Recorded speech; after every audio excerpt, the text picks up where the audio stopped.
All right, Rabbi, say good morning, a good mayid. Let us begin by thanking all of our sponsors for this morning. I'm sorry that we're getting started a few moments late.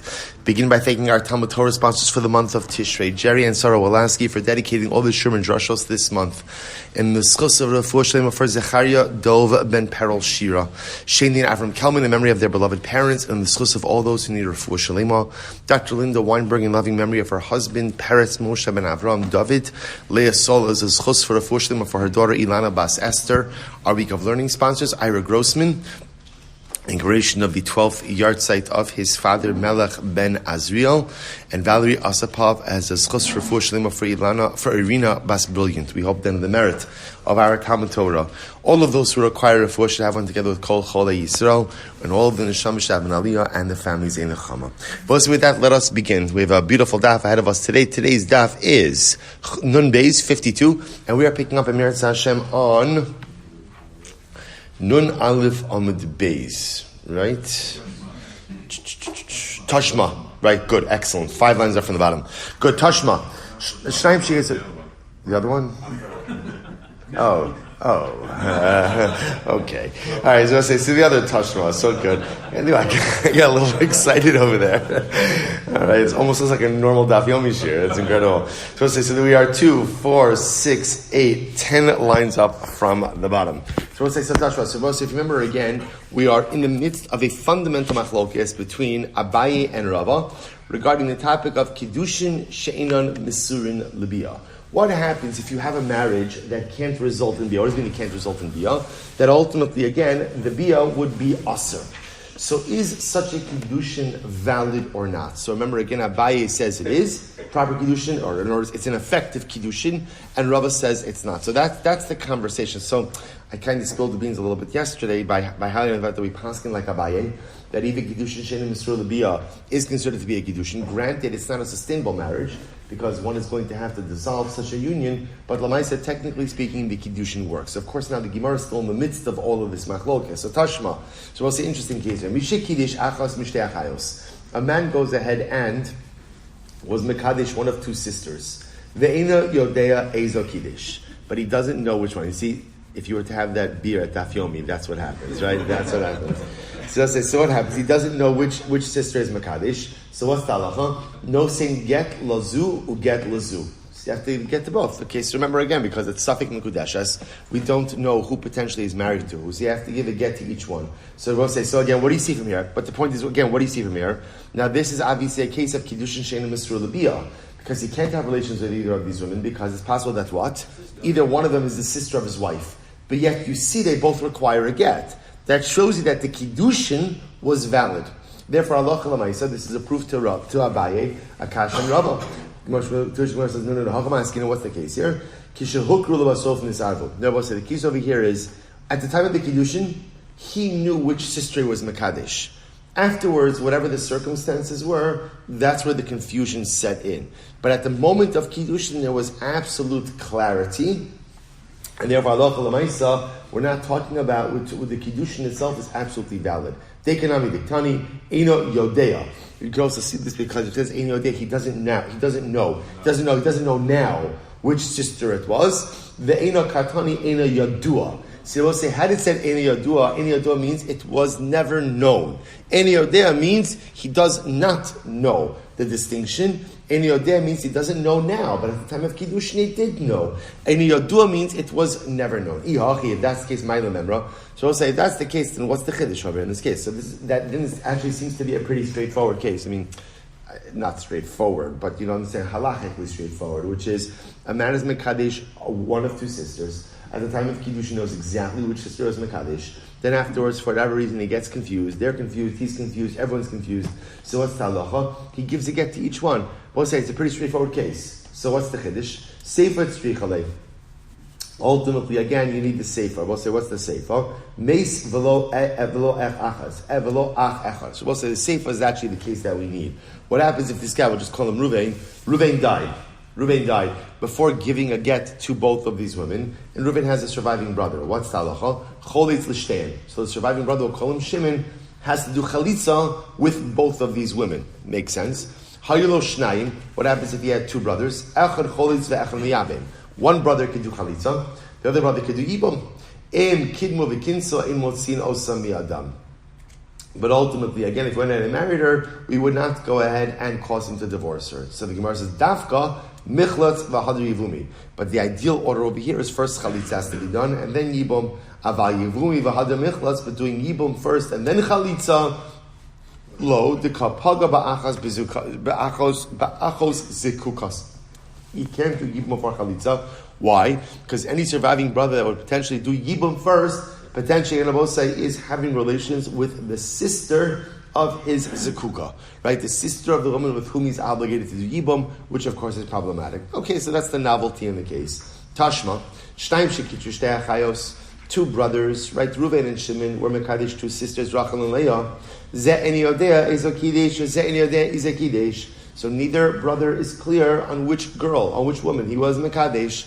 So what's the halacha? Zen no say shnei gittin, zen no say shnei gittin. So we'll say each brother gives two gittin. They will say again. So what does this prove? This proves kiddushin she'inon misurin l'biyah is kiddushin because the kiddushin itself worked. V'haraya, in order to dissolve it, you require a get. Support to Abaye, kasha and Rava. To which the Gemara says, no. No, same thing we said before.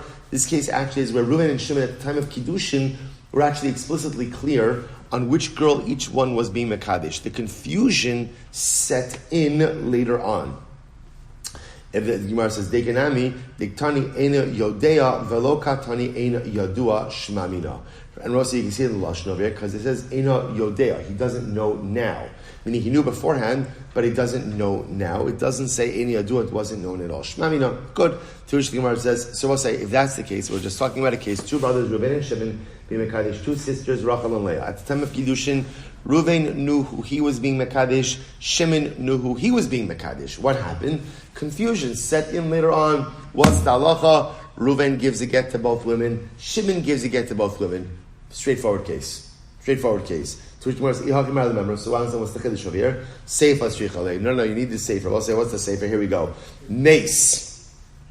What happens if the brothers died? And we'll say, here we go. Mace, v'laze'ach. So what happens? Ultimately, again, and I will say, no, I made a mistake. This is not a case of two brothers, right? This is a case of Shnaim, two men, I'm sorry. Right? So in other words, Reuven and Shimon are not brothers, but ultimately, again, they are both being Mekadesh sisters. I'm sorry. So now watch this. Now, Reuven died. Mace, v'laze'ach. Right? So Reuven died and Shimon died. Both leave behind surviving brothers. Zechus l'shteim. Ultimately, again, each of the surviving brothers does chalitza with Rachel and Leah. Okay, well, so here's where it gets good. Right? So what happens if one brother, let's say Reuven leaves behind one brother, Shimon leaves behind two brothers, top of Nun Beis, ha'echad choles l'shteihen, so one of the brothers does chalitza with both of the women, Rachel and Leah. V'ashnaim, the remaining two brothers, the other surviving two brothers, echad choles ve'echad miyabim. One does chalitza, and at that point the other one has the ability to do yibum should he choose. Im kidmu v'kinsu, if the brother did yibum before chalitza, eid motzin osum miyadam. Ultimately, again, we don't cause them to divorce their wives. V'dafka, but ideally, michlatz v'hadr yivumi. Chalitza does have to happen before yibum. Aval yivumi v'hadr michlatz lo. But I will say doing yibum first, ultimately, and then doing chalitza will not work. Why?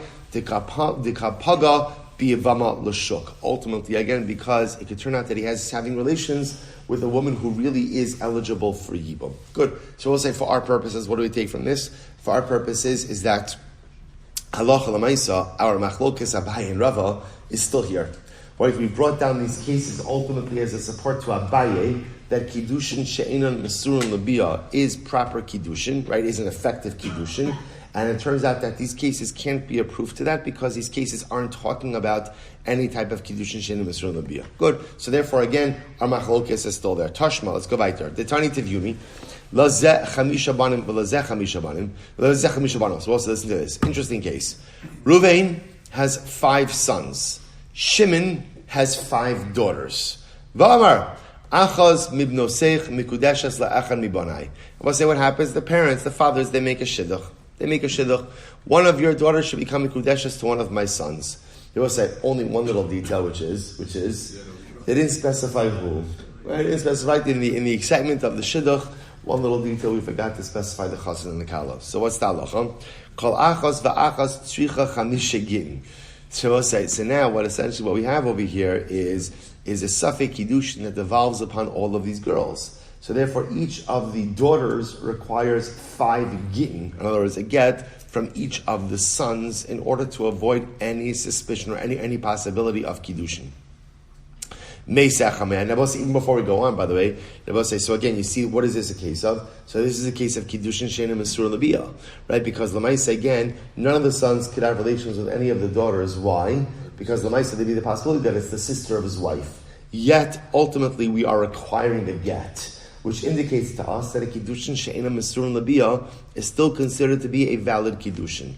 Meis Echad Mehem, if one of the sons died, Kolachas V'achas Tzricha Arba'a Gittin V'chalitza Me'echad Mehem. Then all of the girls will require 4 gittin, obviously because one brother has now passed away, and chalitza, right? 4 gittin and chalitza from one of the brothers. So once again, the whole point of this is this is a case of kiddushin, even without delving into all the complexities. Once you're requiring a get, we'll say, what does that mean? Once you're requiring a get, what does that tell you? That there's a kiddushin, or at least a safek kiddushin. All of these cases are kiddushin she'enon mesurin labiyah. You're never allowed to have relations with these women because there's always the possibility that the woman you're having relations with is not the woman you're married to, but rather is the sister of the woman you're married to, which of course is asur. The fact that we're indicates that kiddushin she'enon mesurin labiyah is kiddushin. Support to Abaye kashan Rava. And it's like we said before. Maybe the case over here I want to say once again is a case where at the time of kiddushin it was clear, so there was a valid kiddushin, and the ambiguity or the doubt set in afterwards, to which the Gemara says, that can't be, I'll tell you why. Ha'achas bibinoseich le'echad mibonai katani. We'll say, because even the way this case is framed, right, the lashon of the fathers is, one of your daughters will marry one of my sons. So we'll say there's ambiguity baked into the case itself. So this is clearly a case of kiddushin she'enon mesurin labiyah, yet there's the requirement of a get, which indicates to us that the kiddushin is valid. To which the Gemara says, tiyufta de Rava tiyufta. We have effectively refuted the position of Rava. Remember again, Rava holds kiddushin she'enon mesurin labiyah lo havu kiddushin, that if you have a kiddushin that can't result in biyah, the kiddushin is ineffective. Clearly from this case, you see that is false. That is incorrect. V'hilchasa kavase da'abaye biyal kigam. There was normally in a machlokes Abaye and Rava, the halacha follows Rava. The exception is 6 cases where the halacha always follows Abaye. Rashi points out over here, Yal Kigam, Simani halachos hein shenechelku bahen Abaye Rava, v'chol makom halacha kerava. Normally machlokes Abaye and Rava halachas like we just said before, chutz me'elu, except with these cases. We'll say what are the cases? So Yud is yeyosh shalomidas, which is right. Again, we're not going to go through all of these cases right now, but yeyosh shalomidas is a case of where the owner despairs. Yeyosh shalomidas is the owner doesn't know yet about the fact that he lost something. So can you have yeyosh? Can you despair of retrieving an item if you're not aware that it has been lost? That's yeyosh shalomidas. Okay, we're not going to go through all of them. I'll say, but the point over here is the mem is kiddushin she'enon mesurin labiyah. No, that is incorrect. No, the kuf. Sorry, the kuf is kiddushin she'enon mesurin labiyah. So we'll say, so that's the kuf of Yal Kigam. We passing like Abaye over here. So we'll say very important halacha. So therefore, again, I ruined it a little bit yesterday already. But halacha l'maisa, we pass like Abaye kiddushin she'enon mesurin labiyah. Ultimately, again, is still a valid kiddushin. Obviously, I will say once again, it's an unsustainable kiddushin, right? So we're going to mandate a get in that particular scenario, but it works nevertheless. Incredible. Let's go back there. So remember again, back to the Mishnah. The Mishnah then had the interesting case. Remember, the Mishnah had the interesting case of a guy. Remember the situation? The guy walked into a field. He went over to a group of women, right? He had a basket of dates. The dates, right, in the field belonged to the women, or one of the women there. He took dates, right? It was Shemitah, so therefore the dates were Hefker, and he was Mekadesh all of them. Remember again, the reason why this got messy, well, this is messy on a variety of levels, right? But Lamaisa, for our purposes, because there were 2 sisters in that group. 2 sisters in that group. So the Gemara says as follows: My sebechamish nashim amarav. So Rav says shma minom masnisin arba. We'll say there are 4 lessons, four takeaways from our Mishnah. V'nokit Rav biadei tlas. But Rav went ahead and accepted. Let me just read it to you once more. The case was Ma'aseh b'chamish nashim, 5 women, ubahen shtei achayos, 2 sisters in the group. V'liket adam echad kalkala shel te'enim. Right, a man collected a basket of dates. V'shelahen haisa. The dates belonged to the women, or at least one of the women in the group. She was one of the field. V'shal shviyas haisa. It was a shemitah year. V'amar, and he said to them, Hare kulchem nekudesh asliba kalkala zu. All of you are mekudeshin with this basket. The kibla achas minadei kulan. One of the women accepted the basket of dates on behalf of the group.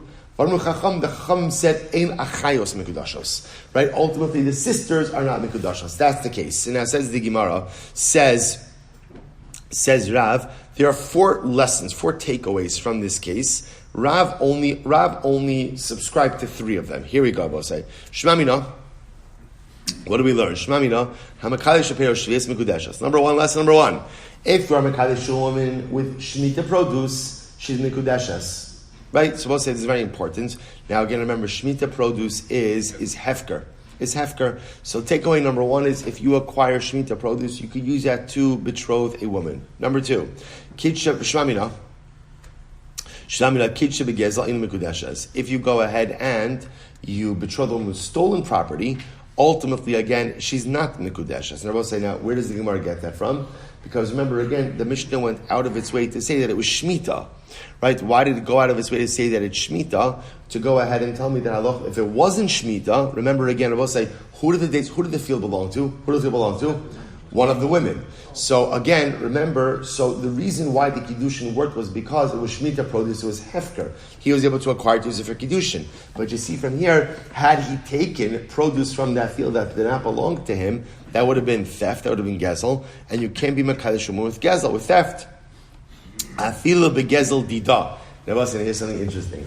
Even if the stolen property belongs to the woman you are betrothing. In other words, we'll say, so that sounds a little bit strange, but I'll tell you why this is interesting. See, the Gemara suggests like this. If Reuben were to go over to Rachel, steal an object from her, right? Just take it from her, and then give it back to her, right? Ba'idam zu, whatever it is, and she accepts it. I will say, the way we can think about this is, listen, maybe what she's doing is, she's essentially conveying ownership over the item to him, so that he could go ahead and utilize it for Kiddushin. That's the Havamina. So the Gemara says, you see from here that you cannot affect Kiddushin with stolen property, even if it's her stolen property. Where do we see this from? Because the Mishnah said, Diktani, Shalahem Haisa, because even though, again, the field belonged to some of the women in the group, the Haisa, Vishal Shviyas Haisa, but it was Shemitah. Time of the Shviyas, the Hefkerhu.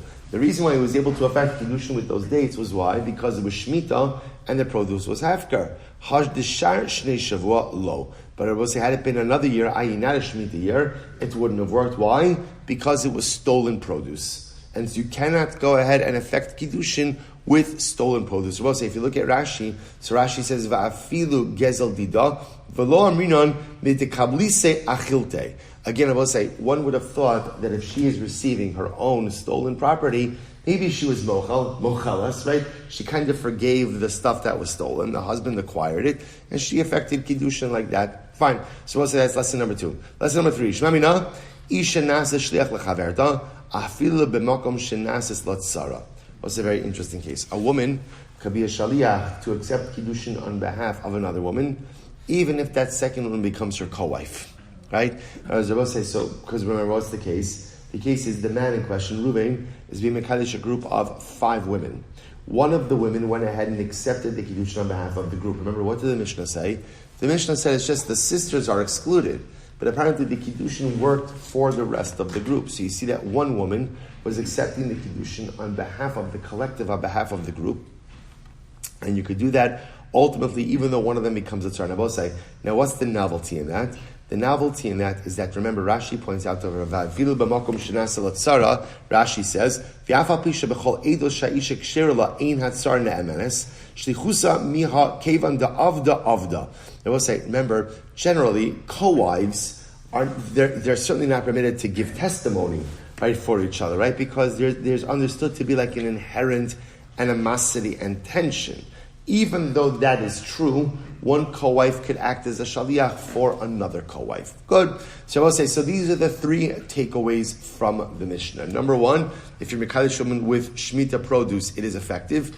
Number two, if you're mekadesh a woman ultimately again with stolen property, even her own stolen property, it is not effective. And number three, one woman could act as a shaliach to go ahead and accept Kiddushin on behalf of other women, even though those other women subsequently what? Become her co-wife, become her tzara. Incredible. So we'll say, so now remember again, the way this Gemara started was Rav said, there are 4 takeaways from the Mishnah. Rava accepted 3. Sorry. So right, there are 4 takeaways from the Mishnah. 4 takeaways from the Mishnah yet. And Rav took 3. So we'll say, so the Gemara says, so what's the 4th? V'idach mahi. What's the 4th one? Kiddushin shein misrun l'biyah. V'kiddushin misrun l'biyah. So we'll say, the third lesson was regarding Kiddushin she'ein mesurin lebiyah. Says the Gemara. So why not go ahead v'nechshavei? Why not include that one as well? Mishum demesavkale ika abayi ika Rava. All right, I will say so. Rav didn't really want to wade into that machlokes, right? Since Kiddushin she'ein mesurin lebiyah, it's machlokes Abayi and Rav. So Abayi and Rava. So Rav didn't want to wade into that. He only took the 3 takeaways that are agreed upon by everyone. Incredible. Ki salik Rabbi Zera. So what is this? Rabbi Zera came along. Ki salik Rabbi Zera. Amr lahashmaita kamed Rabbi Yochanan. Rabbi Zera came along and he said over this teaching, this ruling in front of Rabbi Yochanan. Amr lei mi amar Rav hachi. Did Rav really say this? Rashi says over here, Amar Rav hachi kasak adaitcha atmui atman b'shum delo sira lei. So the Gemara says, mi amar Rav hachi. V'hu lo amar, he did not say this. V'am Rabbi Yochanan said, Gazal, v'lonis yeshu abaylim. We'll say, if an object was stolen, but the owners did not yet have yeyosh. Remember again, yeyosh is when you give up, right? You despair of retrieving the item. Once there is yeyosh, essentially again, you relinquish ownership over the object. So what happens if you have a stolen object, but the owners did not have yeyosh? What's the halacha? Shnehem einam yecholim lahakdish. So I will say, the case over is as follows. Imagine for a moment, Ruvain stole an object from Shimon. Okay? Shimon, so now Ruvain has a stolen object. Shimon has not yet experienced the yeyosh. He hasn't given up hope of retrieving the item. So the Gemara says, neither of them have the ability to be makdish, to consecrate the item. Ruvain can't consecrate it. Why? Because it doesn't belong to him. Right? Shimon can't consecrate it. Why? Because he doesn't have it in his domain. So the Gemara says, so we'll say, so ultimately Rabbi Yochanan was saying, Mi Amar Rav Kavasi. Rabbi Yochanan was just remarking that Rav ultimately again held like him. Okay, good. So the Gemara says as follows. And I will say the idea over here that Rabbi Yochanan was highlighting was that Rav hold. Remember, what does Rav hold? Rav holds you can't be mekadesh with stolen property. And I will say, why can't you be mekadesh with stolen property? Why not? Because it's not in your domain. It's not yours. So Rabbi Yochanan was, at first they thought Rabbi Yochanan was challenging Rav. Now it turns out he's not challenging Rav. He's actually agreeing with Rav, or he was amazed that Rav agreed with him. Because why? What does Rabbi Yochanan hold? Rabbi Yochanan holds that if Ruvain steals property from Shimon, and Shimon hasn't had yeyosh, I shouldn't say property, an object, so ultimately again, Ruvain can't consecrate it. Why? It's not in his domain. Ruvain can't consecrate it. Why? It doesn't belong to him. Shimon can't consecrate it because it's not in his domain. But the point over here is what? You can't go ahead and do something with something that doesn't belong to you.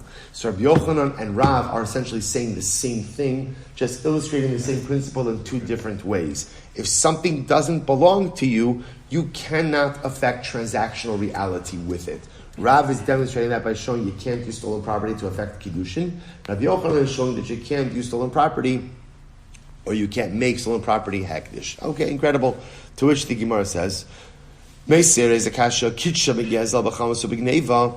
man, Ruvain, is Mekadesh Rachel with Gezel, Chamas, and Geneva. Supposed to remember again, Gezel, Chamas, and Geneva are all different types of theft, right? So Gezel is when you just steal something in front of someone, plain sight, right? Geneva is when you steal something, what's the word? Surreptitiously. Right? You steal it secretly. Chamas is when you take something by force, but you pay for it. In other words, like I take something, but I leave the money here. So we'll say, so now, these are all cases of theft. So now, watch this. So Ruvain was Mekadesh Rachel with a stolen item, right? Whatever type, Gezel Chamas, theft, Oshe Chataf Selam Yada, Vikitsha. All of us listen to this case. Ruvain walks over to Rachel, takes a selah from her hand, right? Literally takes a selah from her hand, and then gives it back to her for Kiddushin.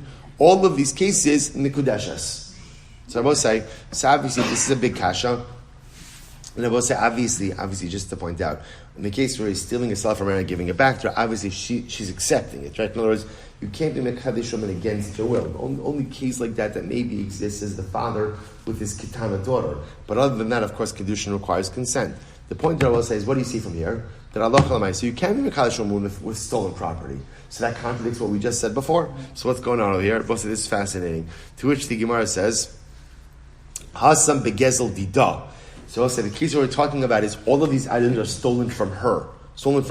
He's being mekadesh with property stolen from her. So what does that mean? Take a look at the last Rashi.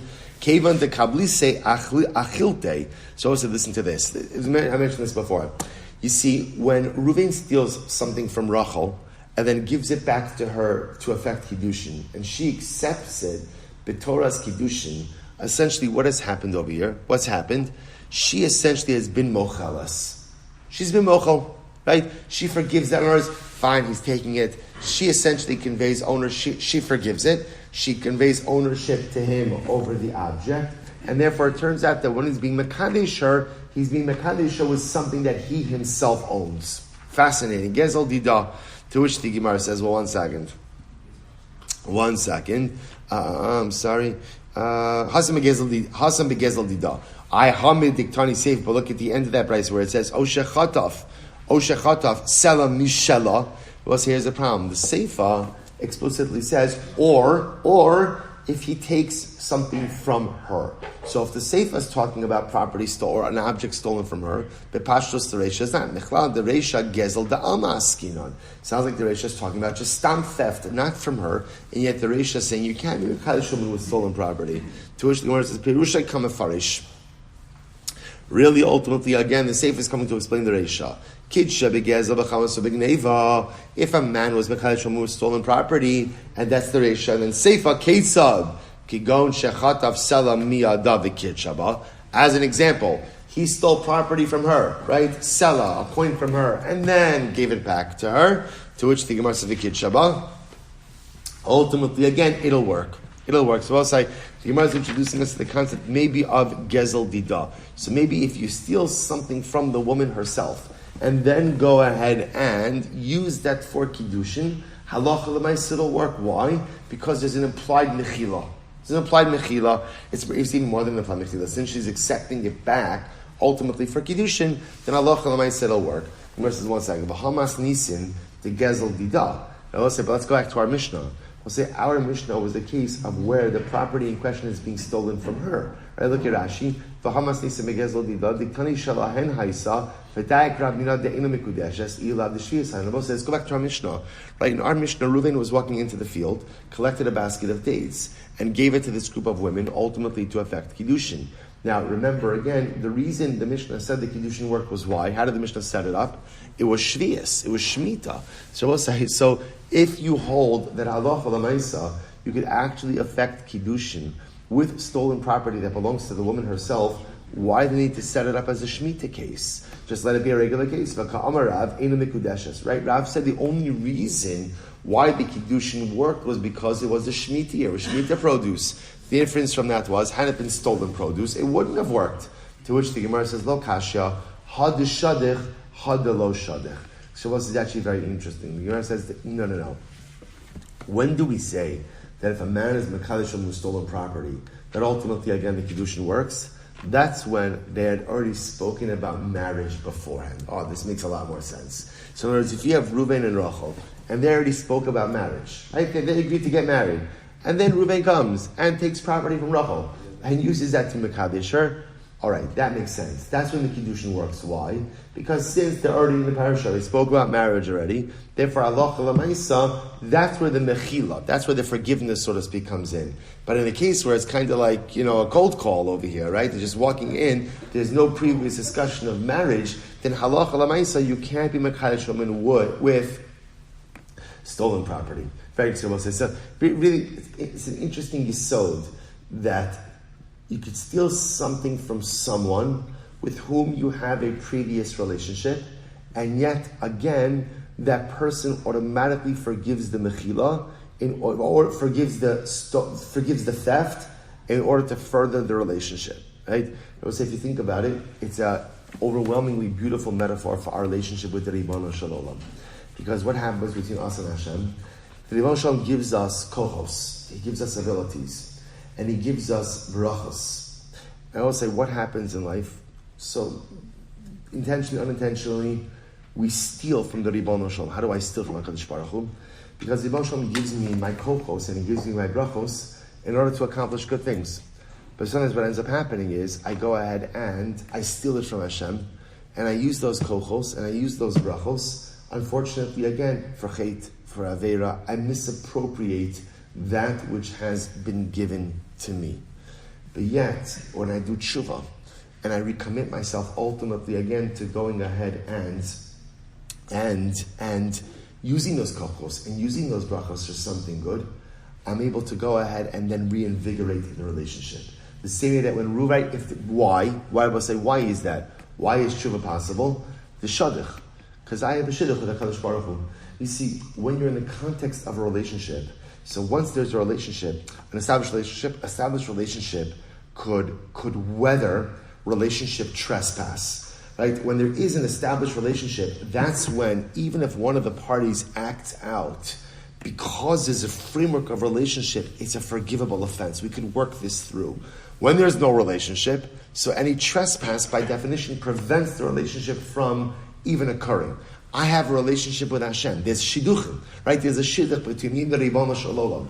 And that way, when there is theft, ultimately, again, the relationship is strong enough to ultimately allow for mechila. The Ribono Shel Olam, so to speak, is able to allow for mechila of the theft. Why? Because the Maisa, there's a shidduch. Such an incredible yisod. Hayi isisa. Both say nun beis 52b, 3 lines down. Hayi isisa. Interesting case here. The kamasha kara b'mishkala demaya. There was a woman who was washing her feet in a bowl. Mishkala demaya means like a wash basin. And I will say, the truth is, that detail has nothing to do with the story, right? It just happens to be that this is a story that happened. So Gemara is just telling us the story that happened. Story that happened. Yeah. Okay. I won't say it. But it's interesting. I'll say also, what's fascinating is, like sometimes you're having a conversation with someone and they're telling you like a story and they're not leaving out one detail. And you're like, get to it. I know there's a point in here somewhere. Get to it. And sometimes you actually make the mistake of saying that. And especially if it happens to be the person you're married to and you say that, right? And I will say, it is the most, it's interesting, right? It's the most offensive thing in the world. The most offensive thing in the world. You're like, is there a point here? Is this like story time? What is it you're conveying? So I will say, remember, there's a musr in everything. And I think what Chazal are also teaching us about is that sometimes what it means to be in a relationship is to listen. And even if you don't see any point in the information being conveyed, and even if you're wondering, where is this going? What is this doing? I will say, sometimes when you're involved in something, you just sit and you listen. I think because otherwise, why does the Gemara? You're going to see this piece of information has nothing to do with the story. The lady was washing her feet in a wash basin.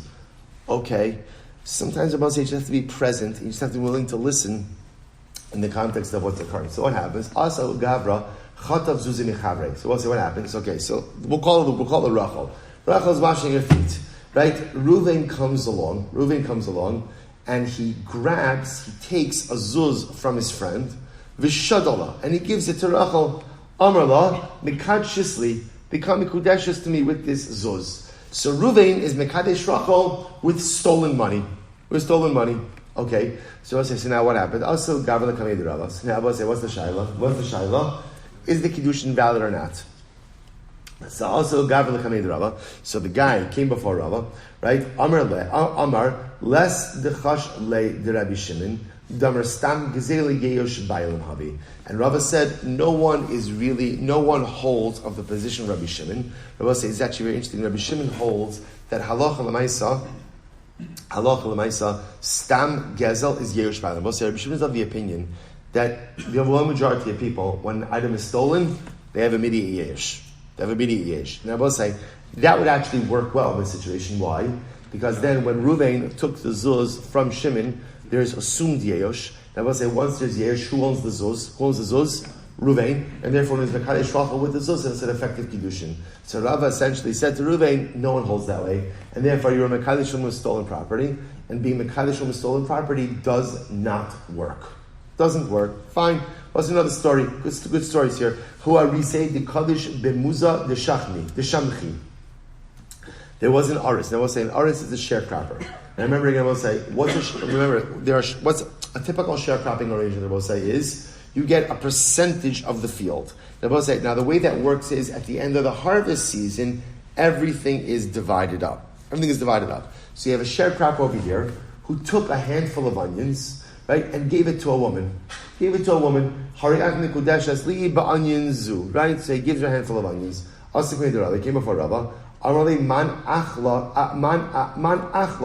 So we'll say, so Rabba said to the sharecropper, it's not yours.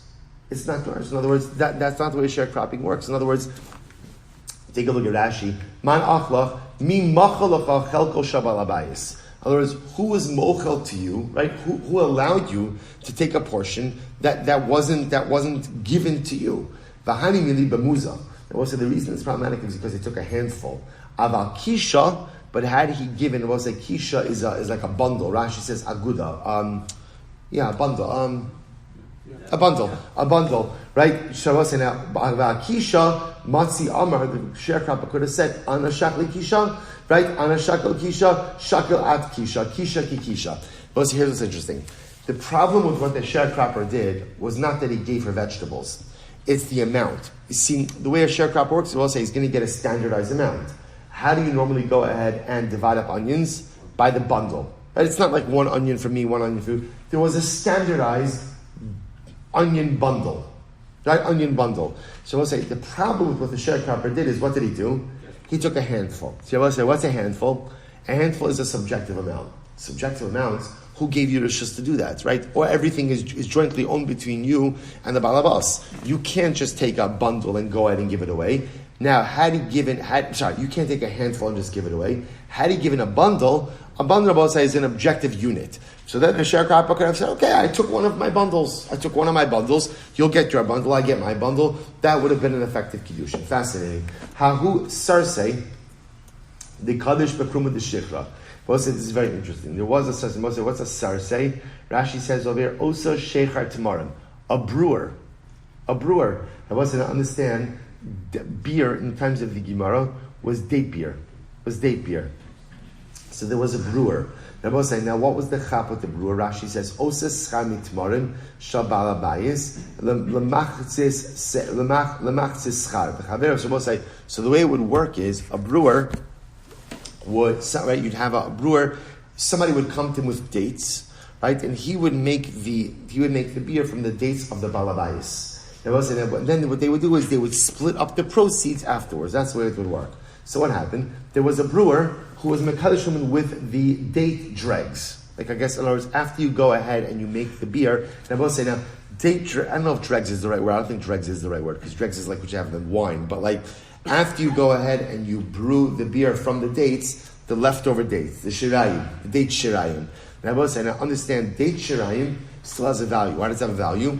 You can make multiple batches of beer. Now, obviously, it must be that they diminish, like, in quality and strength, but Lamaisa, every batch of dates could be used and reused. So what happens is he made a batch of beer, and then he was mekadesh the woman. With the dates, with the leftover dates. So what happened? So the owner of the beer, the owner of the dates came along. He said, Ashkechei, found what he did. Amarlei, Amaylo Tesev Mahei Harifa. You should have given her better dates. So that's what the owner of the dates says. You both say, when you take that statement, what does it sound like? Now remember, the dates did not belong to the brewer. The dates belong to the Balabayas. Nevertheless, the brewer used the dates to go ahead for Kesef Kiddushin. The brewer finds out about this. He says, you should have used better dates. You should have taken even superior dates. Now it sounds like that the owner of the dates was totally okay with this. Was Mochel. He came up our Rava. Amar lo amru kelecha eitzel yafos el in truma. Bilvad. Rabbi said this idea that you should have used something more beautiful only applies to truma, doesn't apply to anything else. What does it mean? This time, listen to this. Ketzad amru torim shalom idaito truma sa truma. Rabbi said, listen to this. There are cases where you can separate out truma on behalf of someone else. And ultimately, again, it is an effective truma. What's the case over there? For example, Hare Shiyar L'soch Sadeh Chavera. Listen to this. Reuven goes into Shimon's field. Velikate V'tarim, he harvests Shimon's field, and he separates out truma. Shelo b'rshos, without Shimon's rishos. Im choshesh mishum gezel, ein truma sa truma. We'll say if there's a possibility of theft. In other words, if we think that maybe Shimon views this act of theft and the truma is not a good truma, im lav truma sa truma. If not, the truma is a good truma. I will say, how do you know? Im choshesh mishum gezel. So we'll say, so now just understand what's happening over here. Reuven's gone to Shimon's field, harvested Shimon's produce, his crop, and separate out truma. So Moses, the Gemara says, so is it an effective separation or not? It depends. If Shimon is choshesh because of gezel, of theft, then the truma designation is not good. If he's not choshesh because of theft, then ultimately the truma designation is good. What's the shaila? How do you know what Shimon's opinion of this is? Watch this. So the Gemara says, Hari sheba balabayus umasa. Shimon comes home. He sees that Reuven has harvested his field and Reuven has separated out truma. V'amar lo kelecha eitzel yafos. And he says, Reuven, you should have even separated out nicer truma from the produce. Shabbos say, im nimtzu yafos mehem truma sa truma. If it indeed Shimon has nicer produce, then that shows that Shimon is happy with what Reuven did, and the truma designation stands. Ve'im lav, that if Reuven doesn't have nicer truma, then what Rabbi say? Ein truma so truma. Then ultimately, again, the truma designation is not a valid one. Rabbi say, and then how do we view his statement? It's viewed as a sarcastic one. Right? Oh, you should have separated out even nicer stuff. In other words, big tzaddik, separating out my truma, you should have even separated out nicer stuff. So say, if he has nicer stuff, then ultimately, again, that's viewed as consent to what Reuven did. If Shimon doesn't have nicer stuff, nicer produce, it's viewed as a statement of sarcasm. I would say ultimately again, if after coming home and seeing what Reuven did, Shimon adds on more truma, then ultimately again what Reuven did is a valid designation. So I would say, so let's go back for just a second. So now what happened? Remember, let's go back to the brewer. So the brewer took dates that did not belong to him, used them for Kiddushin. The owner comes back and he says, oh, you should have used even nicer dates. So now remember again, Rava said, this idea that quote unquote you should have used something nicer as a demonstration of acquiescence of the owner only applies to truma, doesn't apply to other things. I say, how do we understand the owner's statement over here? Mishum kisufahu da'avid ve'ena mikadesh. And everyone's saying sometimes a person is embarrassed to go ahead and state their true feelings, so they use sarcasm as a tool to kind of express what it is. So what happens? We'll say, in this case over here, you see, remember in the truma case, Shimon has to separate out truma regardless. So there's the possibility that he's totally fine with what Reuven did, right? Because Lamaisa, he's going to have to separate out anyway. Again, so the shaila is he happy? Is he not happy? He says you should have separated out nicer produce. Okay, if he has nicer produce, that shows that he is happy. He doesn't have nicer produce, that shows that he's unhappy. But there's a possibility to say that he's okay with what Reuven did. Now, I say in this case of the beer, of the brewer, so the order of the day essentially is like, what's the matter with you? That's not yours. It's not yours. You can't use something that's not yours to affect Kiddushin. So the way we interpret this statement of you should have used nicer dates is pure, unadulterated sarcasm. Sarcasm. He just is embarrassed to say, what's the matter with you? Why are you taking stuff that doesn't belong to you? Say, frames it as a form of sarcasm, which Rabbi says actually, it's also, again, you can learn everything you need to be successful in life from the Gemara. But Rabbi says, sometimes, again, it's also helpful to know when people are sarcastic, sarcasm is often a way that people communicate a sense of hurt, right? So some people could communicate directly, I'm feeling hurt. Other people use sarcasm as a tool to communicate that really they're feeling. So again, the Gemara says over here, when the owner of dates comes back, he's like, oh, you should have used nicer dates. Which means, what the heck is wrong with you? You're using stuff that doesn't belong to you to affect Kiddushin. That's not right. That's not right. But he's too embarrassed to say it straight out, so he frames it in the form of sarcasm. Okay, both say beautiful. Mishnah, here we go. This is a great case. Hamekadish bechelko. Bein kachei kadosh and kachim kalim in the Well, say, by the way, so this is a gravel case. Kohen, for the Kohanim, this is very shayach. So we'll say, so Kohanim, a Kohen wants to be a woman. Kohen has a great idea. I'm going to take a piece of sacrificial meat, and I'm going to use that for Kiddushin. I'm going to Kaddish Isha with a nice steak, and not any steak, I will say, not any steak, carbonic steak. Right? I'm going to take carbonic steak. I will say, by the way, I just want to point out, this is such a shayach case, I was like, because you can imagine, it's also so beautiful when it's not sheleimah. As I mentioned, remember again, this was the time there were so many karbanos happening in the Beis Hamikdash during this time of year. Because remember again, since everyone is older regel, this is when they're fulfilling all of their other obligations. So a chatas and asham, a toda, anything and everything you had to bring. Remember again, you were living in Tel Aviv, you were living in, the Galil, you had to bring a carbon, you weren't just dropping everything to go bring a carbon, because like I said, it's a long trip. You already knew that 3 times a year you have to go. So bepashtos, you would wait, and it's okay, halachically you're allowed to wait until the next Yom Tiv. You'll take all of your karbanos with you, or buy your karbanos in Yerushalayim, probably a better idea. Right? So now, the Kohanim, I will say, during the Yom Tovim, Baruch Hashem, have plenty of meat. And remember again, I will say, during the Yom Tovim, everyone serves. Right? Although they were normally mishmaros, right? They were Kohanic watches on the Yom Tovim.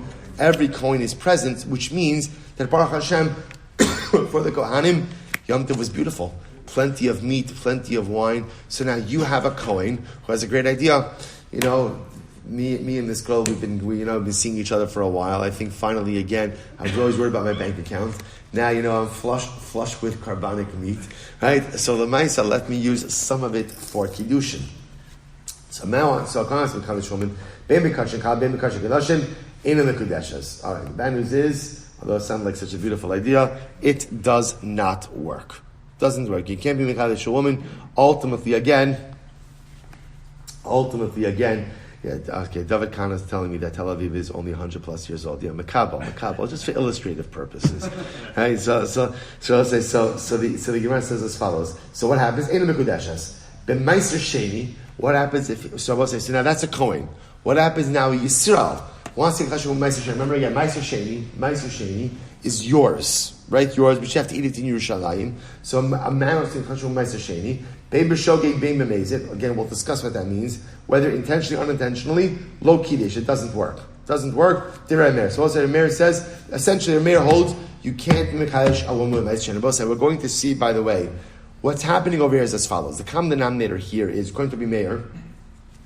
Kodesh kadoshim, kachim kalim, Meiser Sheni. It doesn't belong to you. It belongs to the Ribono Shalom. So it's what's called your ochlin mishulchan gavoa. You're able to eat from the high table. The high table is the Ribono Shalom's table. So these items belong to Hashem. Again, I have the ability to eat from it. From a coin, I can eat from it. Yisrael can eat his Meiser Sheni. But the Meiser, it doesn't belong to me. So because it doesn't belong to me, I cannot create transactional realities with them. And if our local Meiser can't be used for Kiddush. Rabbi Yehuda says, B'shogeg lo Kiddush, b'mezid Kiddush. Rabbi Yehuda holds that if you use Meiser Sheni, B'shogeg, it doesn't work. But Mezid, it does work. So we'll see exactly what that means in the Gemara.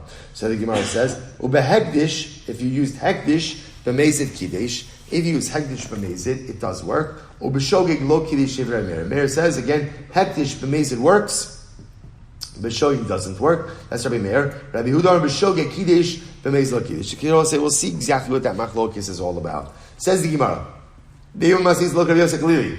Our Mishnah does not reflect the view of Rabbi Yosef Lili. Why? What does Rabbi Yosef Lili say? The Sanya Uma'ala Ma'al Ba'Shem L'Rabos Kachim Kalim Shin Mamon Rabbi Yosef Lili. What Rabbi Yosef Lili holds that Kachim Kalim. Remember, we'll say different forms of karbanos. Kachim Kadoshim, Kachim Kalim. Rabbi Yosef holds that Kachim Kalim ultimately again belong to the owners. They are the mamon, right? They are the mamon ultimately again of the owner. The Rabbi Yosef Lili. So we'll say the Gemara is suggesting our Mishnah clearly does not reflect that view. Because what did our Mishnah say? Our Mishnah said that if you try to be Mekadosh Shuman with your piece of sacrificial meat from Kachim Kadashim or from Kachim Kalim, it doesn't work. Which shows you that what? It's not the mammon, it's not the financial property of the Kohen. And yet Rabbi Yosef Lili says, at least by Kachim Kalim, it is. To which the Gemara says, no. Rabbi Yosef Lili, Kikam Rabbi Yosef Lili, Mechayim, Avala Achar Shchita Lo. Oh, let's see, here we go. Rabbi Yosef Lili says that Kachim Kalim, lower sanctity karbanos, so to speak, are the property of the owner. They will say, when is that? That's when the animal is alive.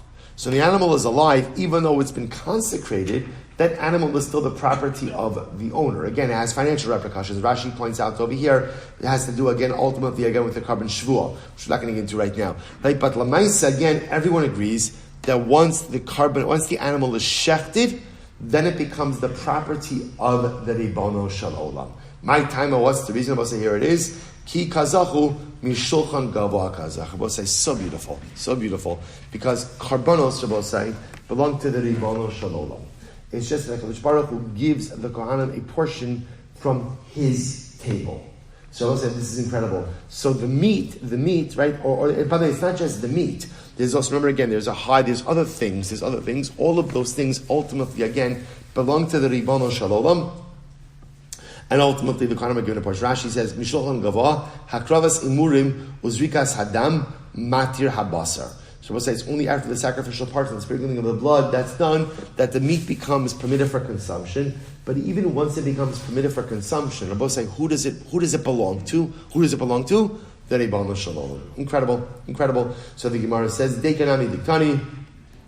Ultimately, you can see this is true. Diktani, Hamekadish Bechelko, Bein Kachim Kadashim, Bein Kachim Kalim, Lo Kadish Shmamin. I will say you can see this explicitly, right? What does the Mishnah say? The Mishnah says if you try to betroth the woman with, again, it's talking about Kohanim, if you try to go out and consecrate the woman with the sacrificial meat of Kachim Kadashim or Kachim Kalim, ultimately, again, it does not work. I will say, why doesn't it work? It doesn't work because halacha l'maisa, it's not yours. You are consuming it mi'al shulchan gavah. I will say, we'll stop over here for today. Incredible, dramatic story. I want to start tomorrow. Tomorrow we're going to start with an incredible story. I will say, such a schos. Baruch Hashem shkayach everyone a good night. And we'll say, how incredible is it that every single day of Cholamayit so far, there's been an Eretz Yisrael Gemara. How absolutely incredible is that? That is not by accident, right? You could go weeks, not months. You could go weeks without an Eretz Yisrael Gemara. And I will say here we're a Zoch every day of Cholamayit. If we can't be in Yerushalayim, we can't be in Eretz Yisrael, at least we get to learn Torah. So I will say, shkoyach and a good night.